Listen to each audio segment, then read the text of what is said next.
भगवान श्री कृष्ण भविष्य पुराण के उत्तरकांड में तीर्थों का फल क्या है और वह कैसे मिलता है, इस बारे में बताते हुए कहते हैं, जिसके हाथ पैर मन और वाणी सुसंयत है तथा जिसका विद्या कीर्ति और तपस्या पूरी है, उसे ही तीर्थ का फल मिलता है।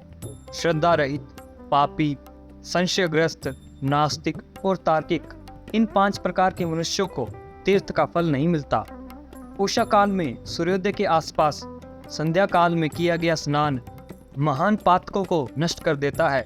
यह प्राजापत्य व्रत के तुल्य कहा गया है। प्रातःकाल में उठकर जो ब्राह्मण सदा स्नान कर लेता है, वह सब पापों से मुक्त होकर परब्रह्म को प्राप्त होता है।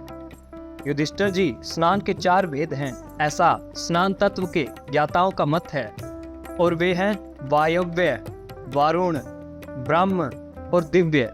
गाय की धूलि से किए गए स्नान को वायव्य स्नान कहते हैं। समुद्र आदि के स्नान को वारुण स्नान कहते हैं। वैदिक मंत्रों द्वारा किए गए स्नान को ब्राह्म स्नान कहते हैं। और जो सूर्य के रहते हुए धूप में मेघ के जलों की वर्षा होती रहती है, उसका स्नान दिव्य कहा जाता है। इन सभी स्नानों में वारुण स्नान की ही विशेष महिमा है। स्नान के बिना चित्त की निर्मलता और भाव शुद्धि नहीं आती, इसलिए शरीर की शुद्धि के लिए सबसे पहले स्नान का ही विधान है। नदी आदि में जल में प्रवेश करके और कूप आदि पर जल को बाहर निकालकर स्नान करना चाहिए। मंत्रज्ञ विद्वान को मूल मंत्र से तीर्थ की कल्पना करनी चाहिए।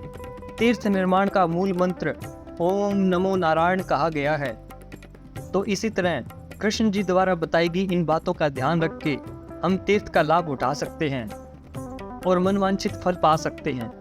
बोलो हरे कृष्णा कृष्णा कृष्णा हरे हरे, हरे रामा रामा रामा हरे हरे।